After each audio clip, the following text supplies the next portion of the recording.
Good evening.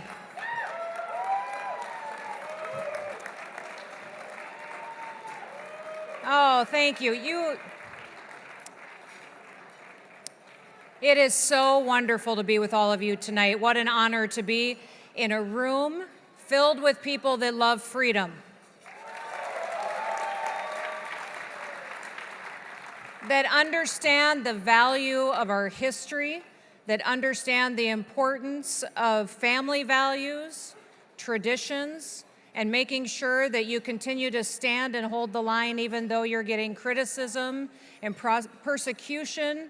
You have carried that testimony forward unlike anybody else. So everybody in this room, thank you. Thank you for your stand for truth and freedom over many, many years. Listen, I think what's remarkable about the United States of America is the opportunity that it gives to everyone. We all know somebody in our lives that has lived the American dream. Sheldon and Miriam are some of those individuals as well that have absolutely come here and taken hold of a dream and made it happen and showed that they can create a vision that we still continue to live today at this event. We are so grateful for them and for their leadership. I had several people that called me and asked me to come to this event recently and said, Kristi, would you please come? One of them was Rabbi Mendel Elperwitz and his wife Musi. They are the first rabbi and his family to move to South Dakota and to be in South Dakota for 30 years. For 30 years. You know, and the rabbi and his family moved from Brooklyn to South Dakota. So if anybody was called by God, it was Rabbi Mendel. He is a dear, dear friend of mine. He has been such a blessing to me and my husband and our children. In fact, we have now a menorah lighting at Mount Rushmore, which you are all invited to. We also we've always had a menorah lighting the last several years in the Capitol Dome, but we also have one right in the governor's residence. And this year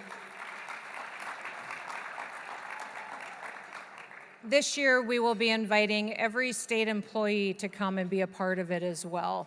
The rabbi shared his heart, the history. He taught us so much about special points of the values and traditions of the Jewish people that I want every single one of my state employees to come and to be a part of that incredible opportunity to learn from someone who has dedicated his life in service to the Lord.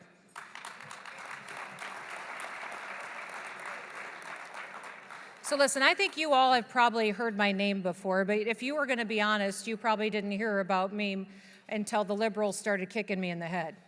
Right? Until people started to criticize me for the decisions that I was making in the great state of South Dakota. But listen, I want you to know that my people are happy. And they're happy because they're free. They're happy because they're free.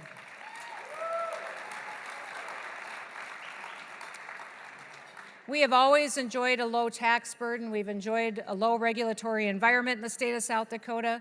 But last year, when we entered into COVID in 2020, there was a lesson that the entire country learned. And that was that leadership has consequences. That who was in leadership had a big impact on families every single day on how they lived, how they educated their children, and how they were able to keep food on the table for their families. When I was a little girl growing up, all I ever wanted to do was to grow up and to be a rancher and a farmer like my dad. My dad was my hero. He was tough. He woke us children up every single day by yelling up the stairs, "Get up, more people die in bed than anywhere else." I don't even know necessarily if that's true, but I used to be a little girl and I would just lay in bed and think, it's time to get up. If that's true, we better get to work. But we worked all day and we worked together as a family. He raised us with a strong foundation of faith. He and my mom knew that it was important that we spent time together and that family values was going to be something that we would need to hang on to for the rest of our lives. When my dad was Working and 49 years old, and I was going to college. He was killed in an accident on our farm, and it changed everything for us. It was devastating, but that really was when I ended up coming home and taking over all of the businesses. People ask how I got involved in government and politics. It was because of that experience. We got hit with death taxes. We have large farmers. We farmed about 10,000 acres. We had a cow-calf operation, several other businesses. At the time my dad passed away, we had a lot of land, cattle, and machinery, but we didn't have money in the bank. And then when I got the bill in the mail from the IRS, I was angry. Listen, it was tax policy that got me involved in government and politics. I realized the importance of normal, everyday business people showing up at meetings, weighing in on policy, and that's how I got involved. I think we need more people, everyday individuals showing up, weighing in on policy, rather than the dysfunction that we're constantly seeing out of Washington, D.C. today.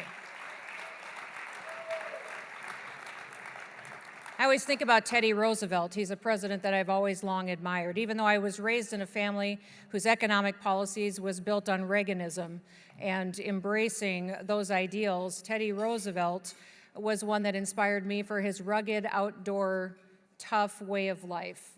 And he had a quote that he said all the time that said, "Knowing what is right doesn't matter unless you do what's right." We have a lot of leaders in this country right now that know what's right, but they don't do what's right.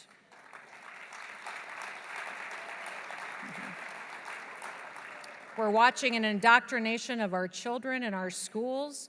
We're watching socialism and Marxism come out of the halls of Congress, and we're watching a president completely allow his party to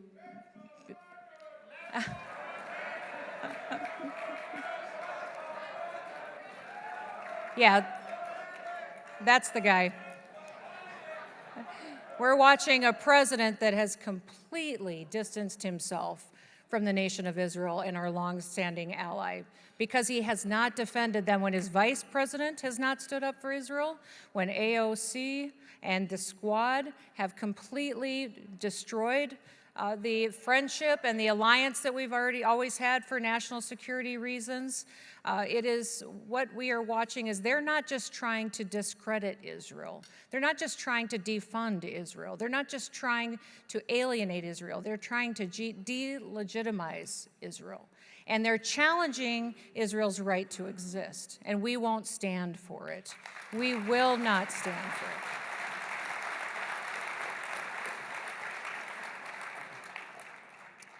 Listen, in South Dakota, we made some different decisions than in many other states during the pandemic. South Dakota was the only state in the country that never once closed a single business or church, ever. We didn't mandate anything. We didn't tell people what to do. What I said is that I was going to trust my people and let them use personal responsibility. The guideposts that I use every single day to do my job is the state of South Dakota Constitution and the United States Constitution. That's where I take my guidance. Our state motto in South Dakota is "Under God, the people rule." And I found that during the last 2 years, I had to remind people that God gave them their freedom, not the government.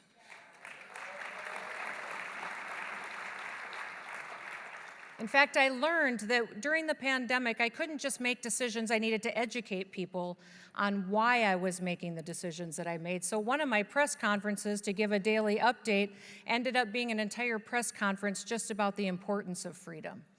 It was about the importance of making sure that you didn't allow the government to make your decisions for you. I saw the liberals and the left use fear to control people. And I also saw people roll over and just give up their freedoms. Because the government said that they couldn't go to work, they didn't go to work. Because the government said that you couldn't get together in large groups, they gave up their freedom of assembly. Because they told them that they couldn't go to church, they gave up their freedom of religion. And now the government is even telling people what they can say and can't say, and people are giving up their freedom of speech. Listen, our education and how we teach our children And what we teach our children is incredibly important. It is incredibly important. In fact, in this country, many times I think what we are doing is crippling our children. We have a nation, a world full of parents that think that they have to do everything for their kids. That's not our job. Our job is to prepare our children for life. One of the best gifts my parents gave me was impossible things to do. My dad never taught us to do anything. When I was 12 years old, we were taking a semi-truck down the road to the field, and he said, "Oh, you know what? I got to take the other truck home. Jump over here, grab the wheel, take your corners wide, and drive it home." I dove across the cab, grabbed the wheel, and drove the 7 miles home, cried the whole way, made the widest corners you've ever seen before. And I remember when I didn't even know how to stop it when I got it back to the yard. I just shut it off and we drifted to a stop. And I thought to myself, I cannot believe that I lived. And my next thought was, I think now I can drive anything. And listen, this is what we do for our children. We need to give our children impossible things to do. When we do that, we raise problem solvers. We raise children that when they accomplish something, that they have confidence, that they know where they came from. When they see something in front of them that seems overwhelming, that they tackle it, they take it on, and they're not scared to, and then they have confidence to take on something even bigger and even better in the future. That's what our job is as parents to do, is to prepare them for life. And now we're watching an indoctrination in our schools. We're watching critical race theory enter into our curriculums and infiltrate our school districts. When I won governor of South Dakota in 2018, I was sworn in January of 2019. One of the very first bills that I introduced was a bill that would put more civics and history into our curriculum in our K-12 system. I had an overwhelmingly Republican legislature, and they killed that bill. They did not pass it because they didn't think it was necessary. They thought that it was going to be too much of a burden for teachers, too hard for school districts to add more civics, more American history to our curriculum and our lessons that our children learned every single day. 2 years later, look at what's happening. Now this year, overwhelmingly, we've passed civics and history. Most people watch what's happening at these school board meetings and they're alarmed and they think about how terrible this is. I think it's absolutely wonderful. I think it's amazing that we have parents engaged and showing up. They're changing what is happening in our schools because it's been going on for quite some time. And this is where the real change happens, and it happens with families, with parents that step up and really do take ownership in what we are teaching our children. Our history matters. Our history matters in how we teach our children and what we teach them. The truth, the patriotic history is incredibly important. I was reading a story the other day about a teacher from Rhode Island. She'd been teaching for 22 years. Her name was Ramona. And she said last year was the most discouraging year she'd ever had in education. And she was discouraged because of a new curriculum that came in that she was forced to teach that eliminated all references to the Holocaust. The readings of the Diary of Anne Frank were taken out. She was not allowed to even speak about the Holocaust to her children because she was told that the children couldn't relate to them, that it wasn't relevant, and that it was not something they needed to learn. She was so discouraged by that, and she decided to start fighting for that history. Listen, we all know that we have tragic parts of our history, horrible things that should never be repeated again in the future. But the important thing is that we learn from them, that we don't forget, that we constantly remember the lessons of our past so that our future generations don't have to repeat it. You know, I recently became a grandmother, a bubby.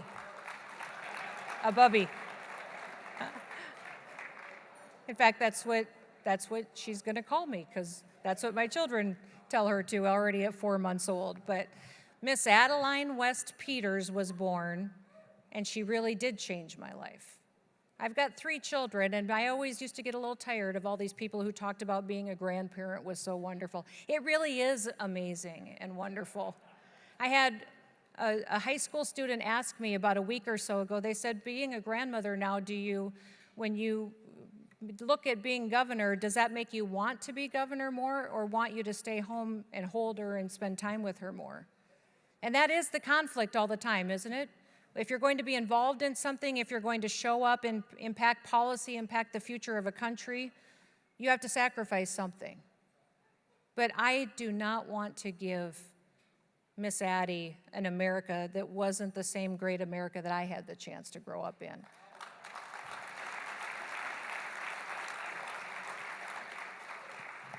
She needs to remember and always know that America is the greatest country in the history of the world, that it is an example, and it still stands today as a beacon of light to people all across the world. That you can be oppressed and trampled on in other places in this world, but in America, you're all treated the same. You have equal opportunity to be successful and to live the American dream.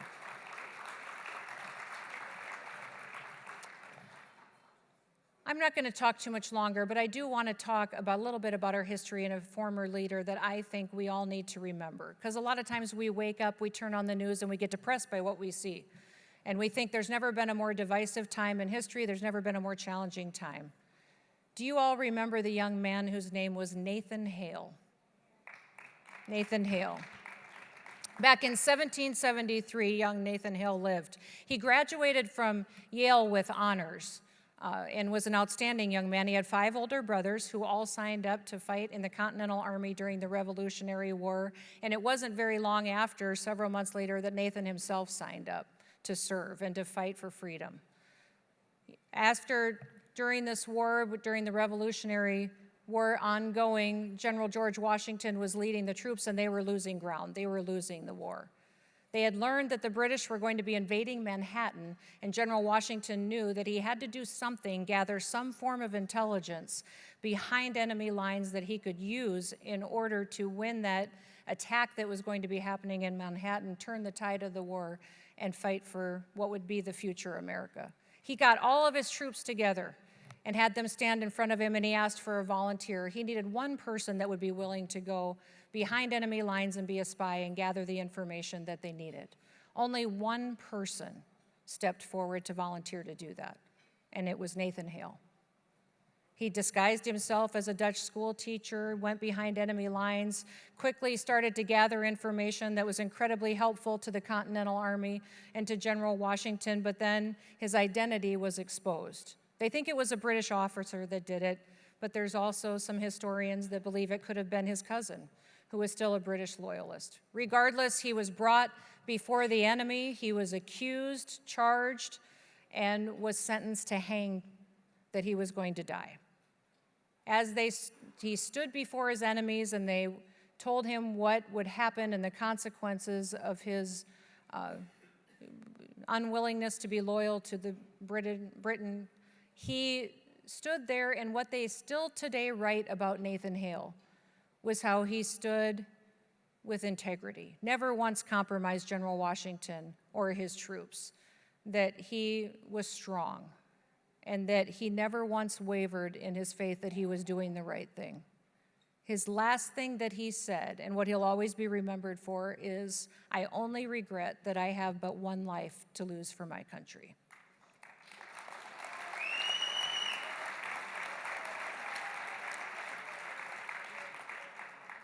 Listen, people, we don't know what hard is. We've been through some hard things during our generation, but people that have come before us, the generations that gave us the opportunity to live here, they went through some incredibly challenging times that we can only imagine. Let's not waste what they gave us as a gift. Let's not forget what they went through, being persecuted, being charged, being criticized. Every single day they did that, but they did it for a purpose, and that was so that we might live, so that we might have opportunities. We need to keep perspective. One of the things that I see every day across this country is people have lost perspective. So there's two things that I want to ask you to do before I go, and I'll be all done. The first thing is that we live in a country that is addicted to being offended, right? Everybody loves to be offended by themselves. I'm going to ask you to get over yourself. Just get over yourself. I had a pastor tell me one time, he said, Kristi, people are going to throw offenses out at you all the time, but you're the one who decides if you want to bend over, pick it up, and carry it around with you. And then you're the one carrying the burden. He said, you have the opportunity every time that somebody throws an offense out just to walk by and let it lay there and go forward. I'm going to ask you, there are people in your life that you have quit talking to. You think they're so far gone that they disagree with you on politics and government and the role in its life so much that you've stopped talking to them because you think they're a lost cause or you've been offended by them. I need you to get over yourself and start talking to people again. Start talking and having those conversations.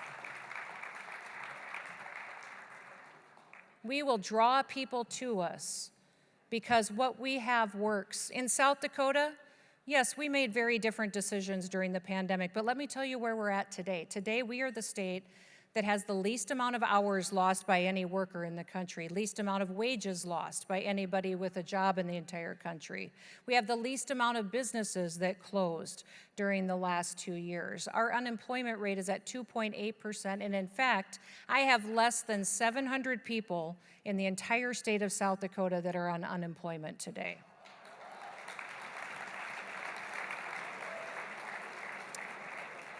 We have the fastest growing economy in the country. In fact, the second fastest growing economy is Texas. I don't know where Senator Cruz went, but their last report was 7.5% GDP. South Dakota is at 9.9% GDP.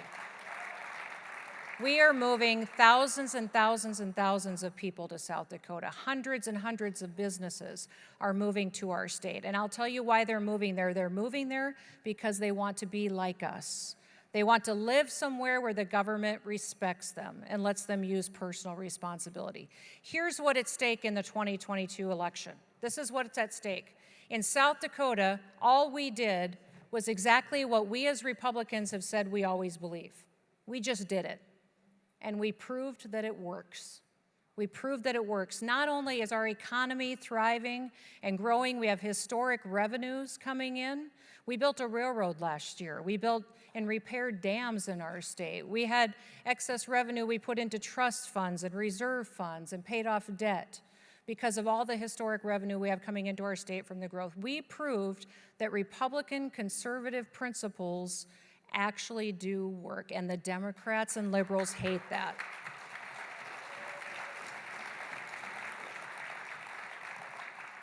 So that's what's at stake in the 2022 election, is that leadership had consequences, and Republican leaders led better, and the people in their states are benefiting better. The one statistic that a lot of people don't talk about is that in our state, we were the only state where overdoses went down last year. They went down. Mental health challenges were less, and people were happier.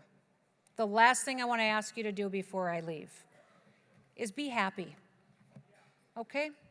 Remember, we have the values, we have the traditions, we have the principles that create opportunity and create happiness and joy and optimism. People will be drawn to you because of your optimism. When you start those conversations and build relationships with people again, just know that it is about people. We were created to serve each other. We were created to bless each other. And when we do that and start those conversations again, we will be able to show them that what we believe actually does work and is best for America. Our history will be preserved, our traditions will be preserved, but also America will be preserved. May God bless you. May God bless the United States of America. Have a wonderful evening.